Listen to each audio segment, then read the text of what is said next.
Welcome, ladies and gentlemen, to another Glacial Geek Kill Team Battle Report. I am Phil, the Glacial Geek, coming to you here from Casa de Neil, where I'm about to fight a kill team battle between my Legionaries and the Sisters of Battle. So the story that we've got going on here is this is a shrine world, and this group of sisters have been tasked with defending it against the foes of the Imperium.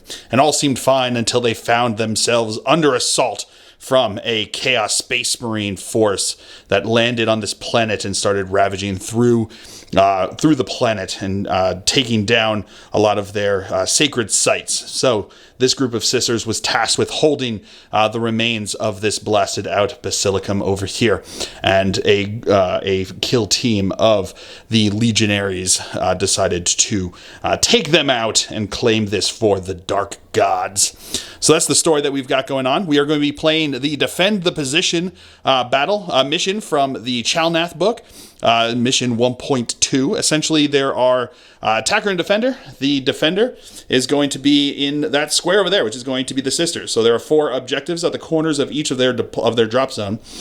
And the attackers are in red of this table edge over here, board edge over there. And essentially what's going to happen is, at the end of each turning point, if the defenders control both the primary objectives, which are the ones that are closest to me over here, they will score 1 VP. If they control both of the secondary objectives, which is in the back, they will score 1 VP. And then at the end of the turning point, if the attackers control any objective, they score 2 VP per objective that they control. So that is going to be the story. That is going to be the mission. Before we go any further, though, let's show you the 2 kill teams that are going to be fighting it out. I'll be running a Legionary kill team. And for the Ecclesiarchy kill team, he'll be running 2 Battle Sisters fire teams. So going over the deployment here for the Legionaries, starting here on my left flank, I have my Anointed along with my... what is he? A Legionary Chosen over here.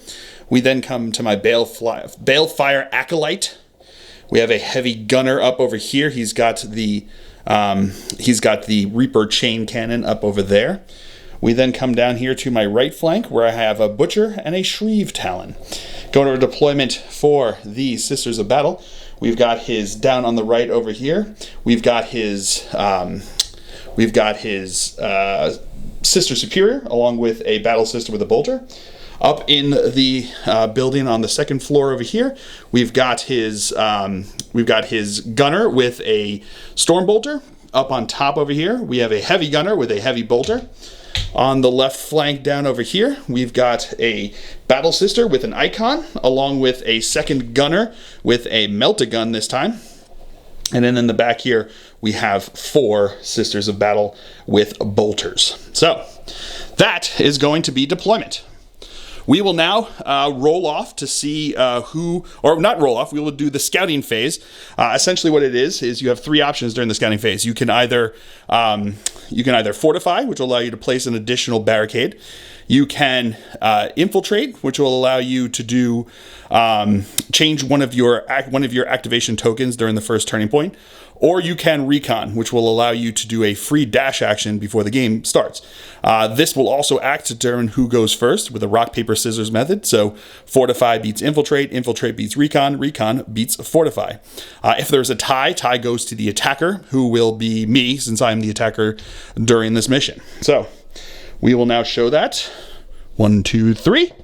I went with dash. My opponent went with a dash. So we are going to be tied. It will go to the Legionary here on turning point number 1. All right, so into the strategy step here. We both gained a CP, putting us at 3 CP since our leaders started on the board. We also had spent strategic ploys. So because I have Favorite of the Dark Gods on my Chosen, I can actually choose one of his Mark of Chaos strategic ploys for 0 CP. So because I made him a Mark of Khorne, everyone in my army is Mark of Khorne except for the gunner, heavy gunner. He is going to be Tzeentch, Mark of Tzeentch. Everyone else is going to be Mark of Khorne.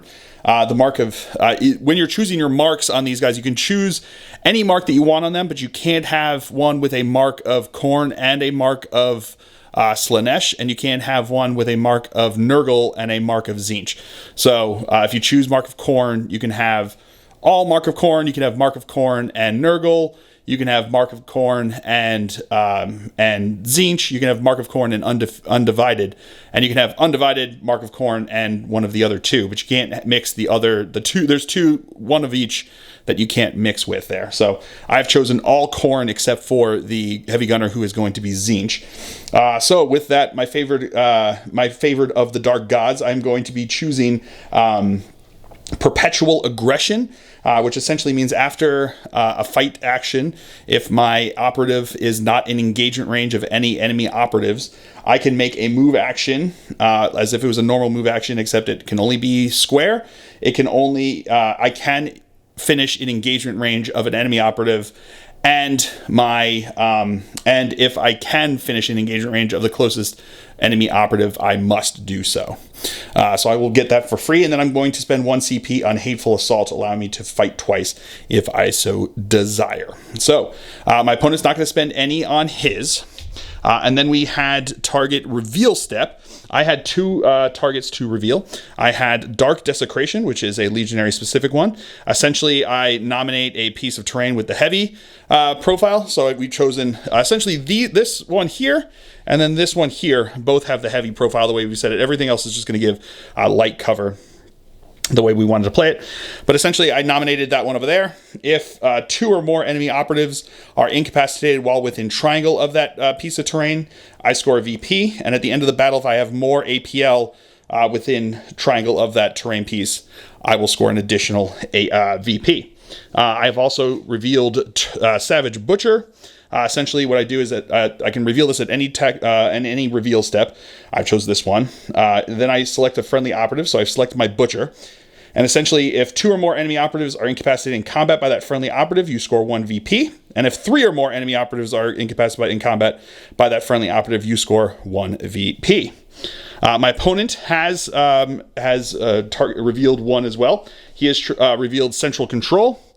So essentially, he, at the end of any turning point, if he has more APL within square of the center of the battlefield, he'll score VP. And if he achieves that in any subsequent turning points, he will score an additional VP. So that is it for the strategy step. We'll come back to you with the firefight step. So my first activation will be my Butcher over here, who took the free dash action at the beginning there. So then he charged into the first sister over here. Because I charged, he has a special rule called Vicious Blows on his weapon here, the double-handed chain axe. When you charge, the weapon becomes ceaseless, so I will get to reroll all hits. If I was already engaged, but I was the attacker, so I was doing an action, I would get, instead of ceaseless, instead of relentless, I would get ceaseless. So I get relentless because I charged, but I don't get ceaseless. So now what I'm going to do is I'm going to attack. So I've got 4 attacks, looking for 4+, doing 5/7 damage with Reap 2. So if I inflict any critical hits, it will be mortal wounds into his leader over there. My opponent has 3 attacks, looking for 4s, doing 2/3 damage. Alrighty. So I'm going to re-roll these because of ceaseless. Okay, getting 2 more hits. So my opponent has not gotten any of them. So I will just, I will do the crit, which will do 7 damage to you, and but not knock her out. Nope. And then I will do this, which will. So because of the Reap 2, this will do 2 mortal wounds onto your sister superior as well. So your battle sister is out of action. And because of Perpetual Aggression, I'm actually just going to move into engagement range with his sister superior over there. And then for my third AP that I'm going to spend here, because of spending 1 CP on Hateful Assault, I will do it again. I'll fight into his sister spirit again. So I've got my 4 attacks again. How many attacks does 4? She has 4 attacks, looking for 3s, I imagine, right, with the chainsword? 2s. Looking for 2s with the chainsword? Okay. Ooh. Okay, I got nothing there, so I'm going to roll again. All right. So I'm going to have 2 hits. We'll come back. And And then because I had done the 2 mortal wounds from the Reap before, I will strike with my crit there, which does 7 wounds, incapacitating his sister superior there. Also, that gets me 1 point for Dark Desecration since they are both within triangle of this piece of terrain over here. And gives me 1 point for Savage Butcher for him because he was my chosen one, because he's incapacitated 2 operatives with that. So pretty good for that guy. All right, my opponent's now going to activate his heavy gunner here with the heavy bolter, who is going to fire into my heavy gunner over here with the Reaper chain cannon. So 5 attacks here, hitting on 3s. Okay, so it's going to be a crit and 3 hits. Oh, 2 crits. I'm sorry, 2 crits and 2 hits. Don't want to reroll that or not. 1 second. All right, so my opponent's not going to spend a CP to re-roll that yet, because, I mean, it's quite possible I'm going to die here. So I've got 2, because it's P1, I've only got 2 defense dice here. I'm going to take 1 save from the cover, and then I will roll for 1. Getting a crit, so that will do, 5-4 damage? Yep. So that'll do 9 damage to me, leaving me with 3 wounds left. That's the other All right, so now my heavy gunner is going to activate, because I feel like he's going to die otherwise, and he is going to shoot into his sister gunner over here with the Storm Bolter. So he's going to fire with the Reaper Chain Cannon. This is going to be 6 shots. Would be looking for 3s, but now looking for 4 since he is wounded. And looking for, it does 3-5 damage, ceaseless, fusillade, and heavy. So I'll be re-rolling 1s. So looking for 4s. No 1s to re-roll, but that's not bad. Oh, and he is Tzeentch, so the 5s count. They have Tzeentch basically gives you lethal 5+. So that's going to be 2 crits and 2 regular saves. Now you have, there's no AP this, so you'll have your 3 looking for 3s. Ooh, 2 crits. Going to spend a CP to reroll it. Okay. Freebie thing. Oh, that's right. Yeah, her, what's it called? The Purity Seal? Yep, Purity Seal. So reroll that with your Purity Seal into a save. So that's going to be just doing 3 damage to her with the 1 that goes through. Well done on those saves. And then she did not like getting shot, so she's going to shoot him right back in the face to get him back for what he did. So here we go. She's going to have 4 shots looking for 3s. And it is relentless, no need. So that's going to be all hits there. I've got 3. I don't think you don't need to. What's the damage on this? Oh, right now 3. 3, 4. So yes. So because he only has 3 wounds left, the maximum I can do is ignore 3 of those. He's going to take 3 wounds. He is incapacitated. I'm going to activate my Shreve Talon, who is going to move and dash onto the objective over there. All right, so now his Icon Bearer moved there, so she's within range of the center there to score his secondary there. And then she is going to fire into my Chosen over here. So she's going to have, 4 shots with the bolter? Yep. Hitting on 3s. Okay, that's going to be 2 hits. I'll go ahead and waste a reroll. All right, going to spend a CP to reroll one of those. Down to 2. There we go. And we'll take the 1, kick the 2 out. There we go. Hey! Into a hit. There we go. So that's going to be 3 hits. I have 3 up saves. Oh, wow. And I make them all. Woo! All right, my Balefire, easy for me to say, Balefire Acolyte over here is going to activate. So he's going to move up to there. And then he is going to manifest Fire Blast into his Icon Bearer there. So essentially it is shooting attack with 4 attacks looking for 3s, doing 3-4 damage. It has no cover, blast, circle, and splash 1. So essentially all crits that I do will do a mortal wound to her, as well as his other operative over there, because she's within circle of her and visible. And then after I complete doing all the attacks on her, I will do the same attacks onto her as well, because she's within circle. So here we go. Fire Blast. 4 attacks. Looking for 3 pluses. Okay, getting a crit and 2 regular hits. 3 regular hits over there. Oh, no. Yeah, 3 plus. All right, so that's going to be a crit and 3 regular hits there. So they both take 1 mortal wound because of that. And then you can roll your saves. It's got no cover, so you can't take a regular save. So you're looking for 3s and 6s. Getting 1 regular save, so that's going to be doing 3-4 damage. So she will be dead. And then I will do the same attacks because of Blast to the operative with the Melta. That's going to be 2 hits. I'm going to spend a CP to reroll one. Into a crit. So she'll take another mortal wound. And then you have your 3 defense dice. Getting 2 regular. Is it even worth rerolling? So she's down to 1 second. All right, my opponent's going to spend a CP to reroll one of those. No, not going to happen there. So she will have... so he will ignore these 2, because that would be 6 damage he ignores instead of just the 4 for this. She will take 4 and already took the 2 from the mortals. So she's down to 2 wounds left. Yeah, all right, so my opponent over here has activated his operative over here. She moved closer onto the objective over here and then spent 1 AP on... Lockdown, which is a mission rule that that they can do as the defender. Essentially, she is counted as 1 more APL when holding that objective until the end of, or until the beginning of the next turning point. And now my operative over here moved and dashed. This is the anointed one. Got moved and dashed onto the objective over there.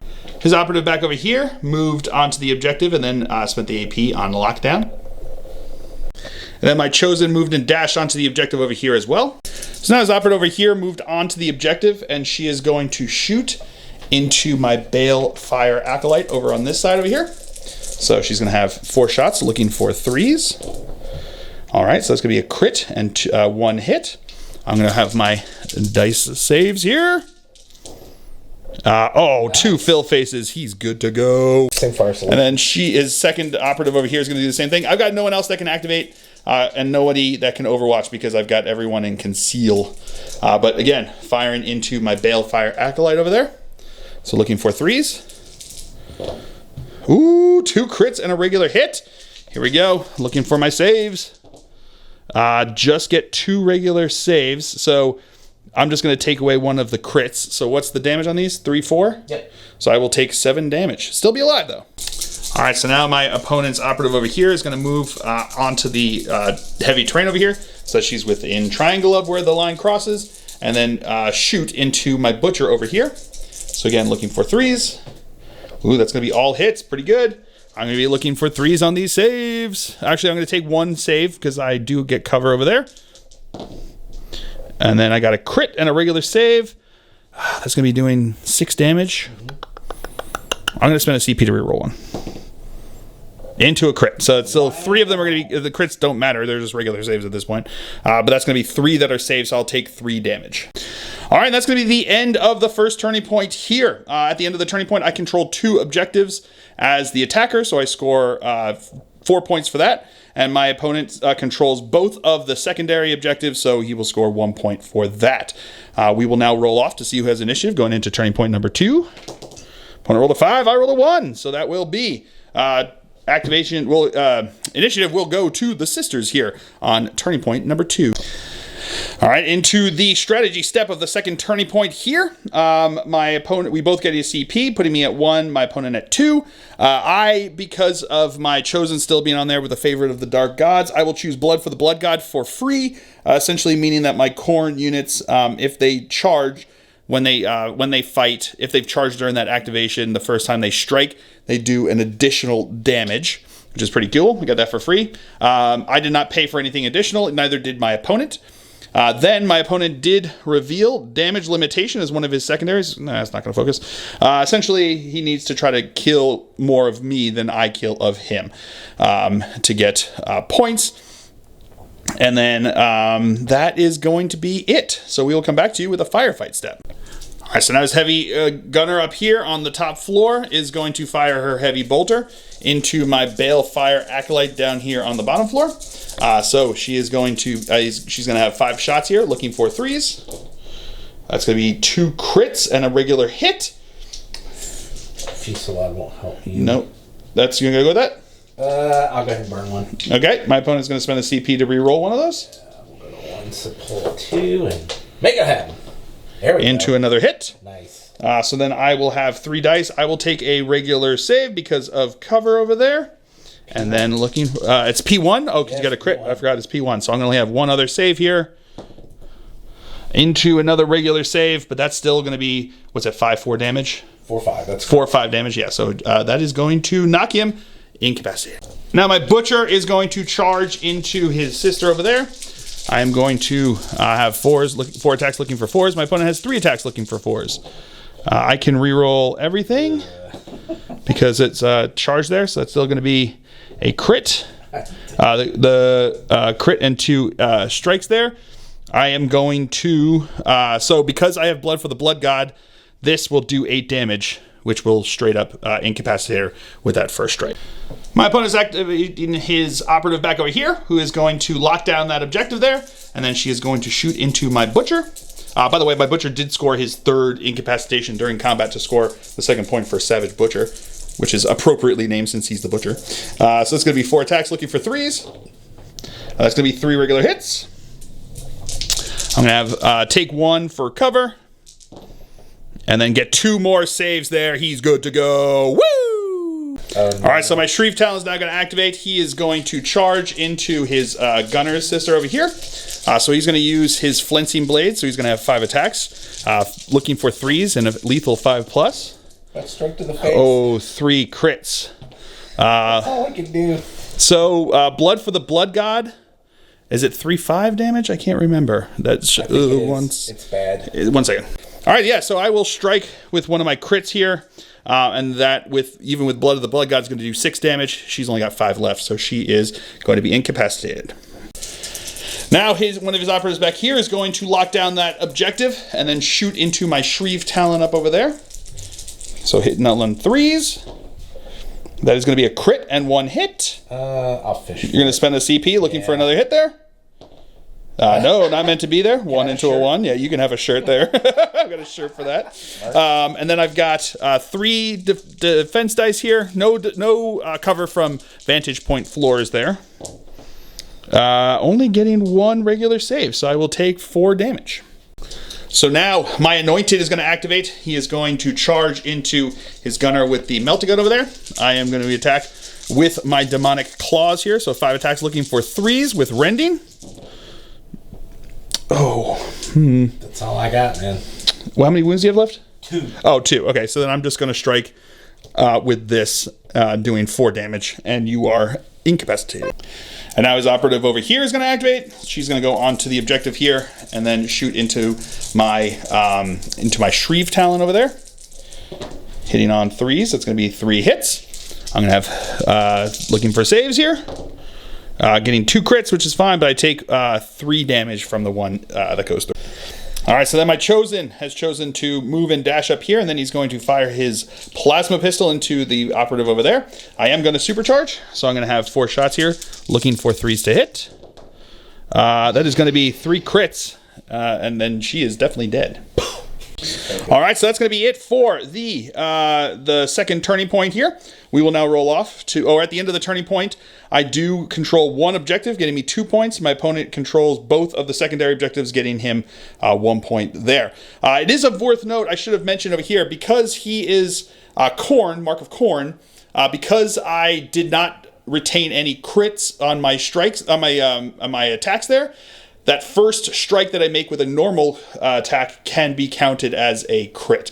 The first strike that you make counts as a crit. That's what the Mark of Khorne gives you. So technically that was a crit into there, but she only had like 2 wounds left, so she was going to be dead no matter what. We are now going to roll off to see who will have initiative going into turning point 3. I rolled a 5, my opponent rolled a 4, so it will be to the Legionaries here on turning point number 3. All right, so into the strategy step here, we both gain a CP, putting me at 2, my opponent at 1. Because my Chosen is still on the board, I am going to choose Blood for the Blood God again as a free one for this turning point. And my opponent's not going to spend anything. I'm not going to spend anything for additional ones there. So that is going to be it. We don't have anything to reveal, and that is going to be it for the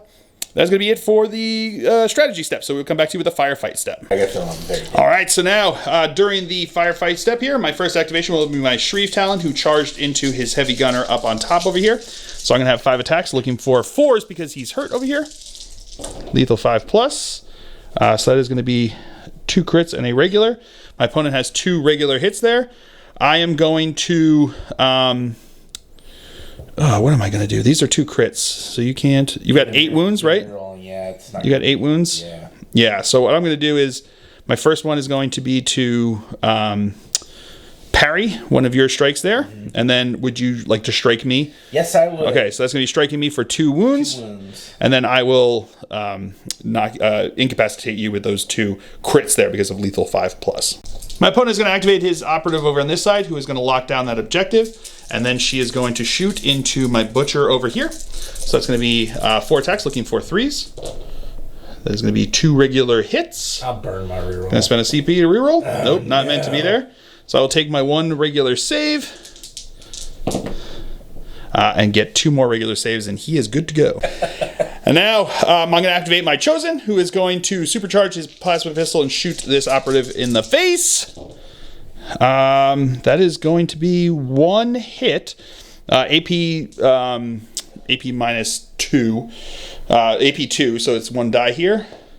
Good with the crit there, so nothing there. His second APL was to charge, and then he is going to attack with his Demon Blade. So I'm going to have 5 attacks looking for 2s. I'm going to be doing, it's lethal 5+, doing 4/7 damage, or 5/7 damage. And because Blood for the Blood God that's active because of him, it's going to be doing 8 damage that first strike that I do. So basically I'm looking for 1 crit, and she will be incapacitated because I will strike first. So 1 5+, and there it is. That 1 5+. It wasn't a great roll, but that 1 5+ is enough to strike and incapacitate her with 8 straight damage. And then my opponent's going to overwatch with his lone operative here into my butcher. So looking for 4s, getting a crit and a hit. So I will take my regular save, and then 2 more here. With 2 more filled faces, he is good to go. Woo! And now my butcher charged in, or activated and charged into his operative over there. I am going to go here again. If I get a crit, it will be doing 8 damage and incapacitating his last operative there. I am going to re-roll this one, looking for 4, so I'm going to re-roll those 2. That'll work. With that 1 fill face, that is the crit, doing 8 damage that I will strike with, incapacitating his last operative, and securing the victory for the Legionaries. So, man, those Legionaries did good. This is my first time. They're freshly painted, literally finished painted them today, and got them up on there. So, ton of fun with them. Man, they were fun to play. I just like all the things. I don't know this game went well for me, but it was fun to play with them just because they have so many different stuff. And it's like, I know in like against other matchups, it might do better against me. If he has like a good Pathfinder or something like that, where he's just shooting at me for a long distance, probably would have been done. But once I can get into combat with these guys, they are fun. They've got some super cool rules that really work well together if you play it. So yeah, a ton of fun with them there indeed. And the sisters I don't know. This may be not an optimized list. It's certainly more optimized than I had been before, because I actually painted, that might have also been the problem, is that I freshly painted that icon bearer and the Meltagun lady there. So you had a little bit of a newly freshly painted model syndrome there as well. But they got done there. So, but yes, a ton of fun. I hope you guys have all enjoyed this. I certainly have. I have been Phil, the Glacial Geek. As always, my opponent's been Neil. And until next time, stay safe and have fun.